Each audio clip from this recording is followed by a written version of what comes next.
la vida en el espíritu, la vida cristiana, pues en principio podemos pensar que se trata de nuestra relación con Dios. Y Dios conmigo y yo con Dios. Y ciertamente, porque necesitamos conocer a Dios, y Dios solo tiene hijos, no tiene nietos. No es a través de otros que conocemos a Dios, sino que directamente necesitamos tener un encuentro con Cristo, una relación viva con Él, convertirnos cada uno a Él. La conversión, la oración de otros podrá beneficiarme, pero no sustituye la mía. Mi conocimiento de la verdad no sustituye lo que otros pueden hacer por mí del que yo haga personalmente. Pero si esto ya de por sí pues es suficientemente difícil a veces, no por parte de Dios, porque Dios es sencillo y sus mandamientos son claros y la vida que nos quiere comunicar y su gracia la derrama y Dios no tiene problemas. La complicación viene por parte del hombre, por parte de nuestro corazón, que ni siquiera nosotros lo podemos entender, y también nuestra respuesta a Dios, que a veces, casi siempre, no es la que Dios espera, ¿verdad? No colaboramos con Él como Él esperaría, no somos dóciles a Él como Dios querría para poder hacer sobre nosotros. Y si esto ya nos parece a veces difícil, pero podríamos caer en el error de pensar que ahí se acaba todo. Y no, ahí no se acaba todo. Además de nuestra relación personal con Dios, no solo es que no se acabe la vida cristiana ahí, es que no hay vida cristiana si el amor no se vive en la práctica con los hermanos. Es decir, si nuestro amor a Dios lo pasamos por la prueba de las relaciones fraternas. Como dice el apóstol San Juan, que seremos mentirosos si decimos que amamos a Dios, pero no amamos al hermano, al que tenemos al lado, al que vemos. Y esa prueba, ese test de la relación fraterna, complica mucho más las cosas. Porque como decimos, en nuestra relación con Dios, aunque nosotros no lo llevemos bien, pero bueno, parece que Dios tiene tanta paciencia, que Dios nos trata con tanta misericordia, que Dios nos va guiando y que también cada uno podemos equivocarnos, engañarnos y pensar que incluso la relación está bien cuando realmente no está bien. Pero, bueno, parece que Dios no protesta, parece, pero Dios es justo, ¿verdad? Y Dios no miente ni se engaña y al final veremos la verdad. Pero cuando vamos a la relación con los hermanos, ahí sí que surgen los problemas. Surgen los problemas, porque, claro, si decíamos que el corazón del hombre es complicado, cuando juntamos varios corazones, complicados todos, necesitamos, porque ahí ya es imperioso, entrar por el camino de la docilidad al Espíritu, vivir la paciencia no solo con nosotros mismos, que lo tenemos que hacer, sino también con el que tenemos al lado, practicar el perdón, practicar la misericordia, y esto nos cuesta normalmente más. Pero, repito, el Señor dice que si no amamos al hermano que tenemos al lado, nuestro amor a Dios puede cuestionarse, ¿verdad? Pero esto no es una condena, fíjate la que nos ha tocado, que tenemos que tragar con esto, ¿verdad? No, Dios nos bendice, porque el hermano que es amado por Dios, como yo soy amado por Él también, el hermano también es instrumento de Dios para mi bendición, como yo lo soy, instrumento para su bendición. Nos podemos edificar, nos podemos amar, nos podemos ayudar, nos podemos corregir. Y además, somos instrumento de Dios porque Dios actúa a través de los hombres. Es decir, que ahí también podemos encontrar al Señor, encontrar su amor, encontrar su misericordia, encontrar su luz, encontrar su corrección, encontrar su verdad. Encontrar su poder, porque Dios ha delegado, Cristo ha delegado en su Iglesia autoridad y poder. Hasta el punto de decir que donde hay dos o más que se pongan de acuerdo en la tierra para pedir algo en su nombre al Padre, es decir, viviendo en Cristo, no usando el nombre de Cristo, ¿verdad? En el nombre de Jesús, no, eso no es. Sino viviendo en Cristo, permaneciendo en Él, viviendo en obediencia al Señor. Así es como vivimos en Él y podemos actuar en Él, en su nombre, como delegados suyos, ¿verdad? Bueno, pues si nos ponemos de acuerdo, eso es superior a que si una persona, por muy santa que sea, ora personalmente, individualmente a Dios. Hay un compromiso especial de Cristo con la unidad fraterna. Hay algo especial ahí, en que Dios se compromete con la comunidad cristiana. Dios bendice la unidad. Dios bendice la unidad. Dios es comunión. Sabemos que es un único Dios, pero es comunión de tres personas, la Santísima Trinidad. Y cuando el Hijo de Dios se encarna y viene al mundo, lo primero que hace es formar la Sagrada Familia. Y cuando empieza su vida pública forma la primera comunidad de discípulos de Cristo. Y cuando envía el Espíritu Santo forma la comunidad de Jerusalén y la Iglesia. El plan de Dios es comunitario. El plan de Dios es que vivamos en el amor, que vivamos en Él, y esto es contradictorio, totalmente distinto a que cada uno vivamos para sí.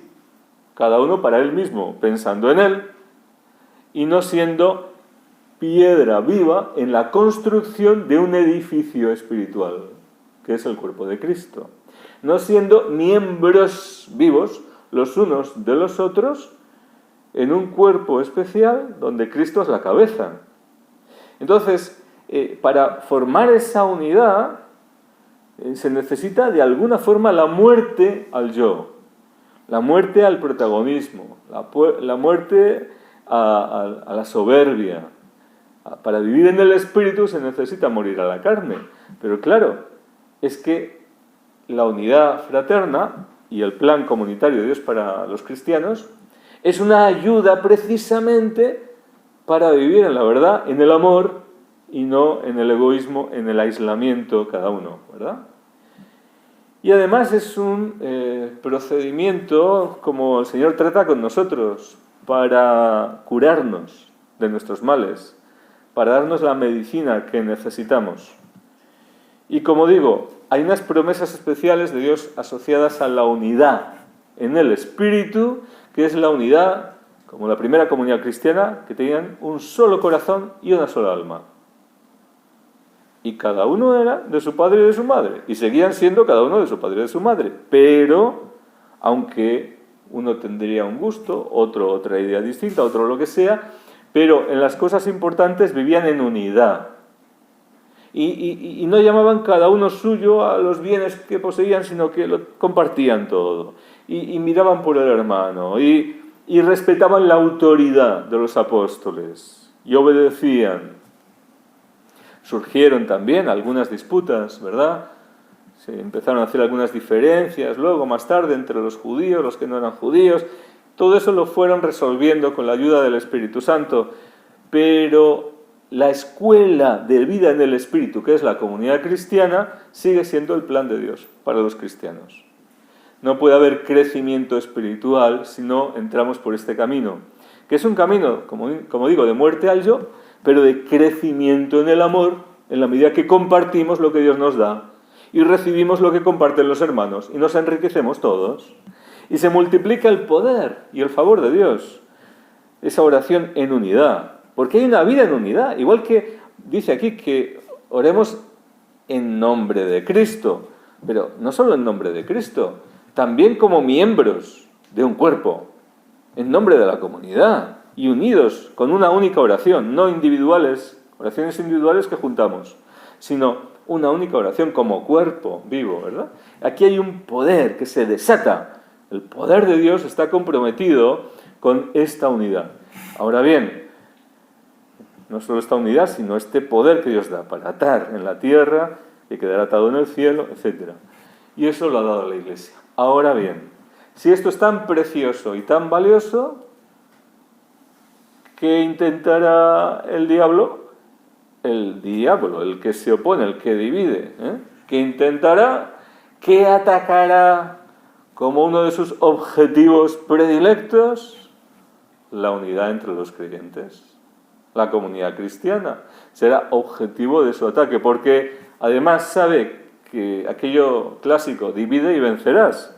Si nos mantiene divididos, enemistados, con rencillas, etc., ya estamos prácticamente derrotados, y si no falta poco. Debilitados desde luego, porque ya hemos perdido esa fuerza de la unidad en el Espíritu y porque estamos entrando en críticas, murmuraciones, divisiones, enemistades, riñas, y porque estamos ahora solos, separados. ¿Qué significa? Practicando un discernimiento particular sin someterme al discernimiento o la obediencia a mis hermanos que me pueden orientar mejor, etc. Entonces, más fácilmente engañable, es decir, al alcance de los ardides del maligno, para desviarme de la verdad y separarme de los planes de Dios, de la voluntad de Dios. Luego, si el ataque del enemigo a través de sus escuadrones de demonios de división es uno de los ataques principales que tiene preparados contra toda obra de Dios comunitaria, contra toda vida en unidad, que Él odia, nuestra defensa de la unidad también debe ser especial, nuestra protección de la unidad. Y esto no significa que no surjan conflictos, problemas o pecado. Lo que significa es que hay que saber tratar estas cuestiones. Y esto es lo que nos dice el Evangelio, nos dice toda la palabra de Dios, que cuando surjan estas situaciones sepamos actuar, sepamos tratarlo. Ya en el Antiguo Testamento, la palabra de Dios se refiere a que no podemos, en concreto es una vocación particular del profeta Ezequiel, pero la podemos aplicar a nosotros como bautizados, que también participamos de un profetismo común, como bautizados, una relación especial con la palabra de Dios, tenemos una misión especial, pues le dice Dios que no puede callar la palabra cuando le venga a su boca. Tendrá que dar la alarma. ¿Por qué? Pues porque una de las funciones de la palabra de Dios es advertir, corregir, avisar de peligros que tienen, si se va por un camino equivocado, un camino peligroso, pues advertir de los peligros o de las consecuencias trágicas si no se desanda ese camino, si no se sale de ese camino peligroso. Entonces, la palabra de Dios viene a alertar de las consecuencias del pecado. Es decir, el pecado tiene consecuencias.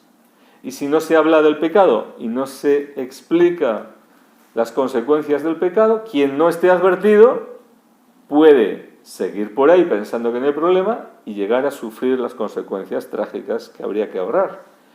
Entonces, aunque nuestra vida vaya aparentemente bien, si nosotros nos callamos, si nosotros, en este caso el profeta Ezequiel, pero repito, nos lo podemos aplicar, si nosotros nos callamos y no damos luz sobre situaciones de riesgo espiritual que pueden tener hermanos nuestros alrededor, claro, es que te dicen, no, pero ¿quién eres tú para juzgar? Pero si no se trata de juzgar, si Dios juzga el corazón, las intenciones y todo, pero nosotros no somos necios, no somos tontos, tenemos el conocimiento de la verdad. La cuestión está en no buscar excusas para callar la verdad. La cuestión está en que habrá que decir, esto dice el Señor, como se le encargaba de Ezequiel, nada más, esto dice el Señor, que esto es pecado Y quien hace esto, pues sufrirá consecuencias. Por ejemplo, palabra de Dios, el blasfemo verá la ruina de su casa. ¿Será que no hemos oído cerca de nosotros a alguien blasfemar? Cuando parece que hay tan poco temor de Dios, cuando parece que la gente no le da importancia a las palabras que salen por su boca, pero más que bocas parecerían escombreras a veces, pues ciertamente que no podemos permanecer callados. Habrá que ver también cuándo y cómo quiere el Señor que hablemos, que corrijamos, a quién, porque no tenemos la misma responsabilidad sobre todas las personas, pero muchas veces seguramente el Señor quisiera que actuásemos y por nuestra desidia, por nuestra cobardía, por nuestra tibieza, no damos una luz, aunque la otra persona no lo entienda, o no lo acepte, o no lo quiera aceptar. Pero aquí la palabra de Dios es muy clara. Al menos tú habrás salvado tu vida. Es decir, al menos tú no añades una culpa personal, que es que por tu cobardía y por tu tibieza has sido desobediente a Dios o has consentido un pecado en tu presencia, has consentido algo que desagrada a Dios. Y claro, soportar con paciencia las injusticias contra uno mismo es virtud, pero soportar como que no pasa nada las injusticias, los agravios contra Dios, el mal contra Dios, eso es impiedad. Dice Santo Tomás que es la máxima impiedad, la máxima impiedad. Soportar así como que no pasa nada, como que no tiene importancia las burlas contra Dios o la blasfemia o el pecado de cualquier clase y como que no tiene importancia, ¿verdad? Los sacrilegios, etc. Pues a lo mejor el Señor, igual que quiso con Ezequiel, quiere con nosotros también que demos su palabra. Aunque sea aparentemente predicar en el desierto, pero a lo mejor más de uno empieza a buscar, como con Juan Bautista, el desierto, y empiezan a convertirse, como pasaba entonces. Y si no, a lo mejor nos tiene en cuenta esto, porque hemos escuchado también a San Pablo decir, no debáis a nadie nada, más que el amor, la caridad. O sea, tenemos una deuda con nuestros hermanos. Tenemos una deuda siempre. Aunque no tengamos ninguna deuda, siempre queda la deuda del amor. Siempre queda la deuda del amor. Es decir, estamos en deuda con el hermano. Estamos en deuda de compartir lo que Dios nos ha dado. Que no es solo para nosotros, sino para compartirlo. Estamos en deuda de advertir de algún peligro si es necesario. Estamos en deuda de corregir, de ayudar, de interceder por los demás, de que el amor actúe. Que el amor actúe. Amarás a tu prójimo como a ti mismo. Y en fin, lo hemos escuchado al Señor, que cuando la situación es de pecado, no podemos desentendernos y decir, es su problema, sino que si es hermano nuestro, habrá que corregirlo, ayudarlo a ver la verdad, con caridad, con oportunidad, en el momento adecuado, con las maneras correctas, pero si tenemos alguna responsabilidad o nos compete a nosotros, habrá que hacerlo. Y si no, a lo mejor poner la cuestión en manos de quien corresponda. Pero el Señor da una estrategia para actuar en estos casos. A solas, con prudencia, de manera correcta, corregir. Repréndelo a solas.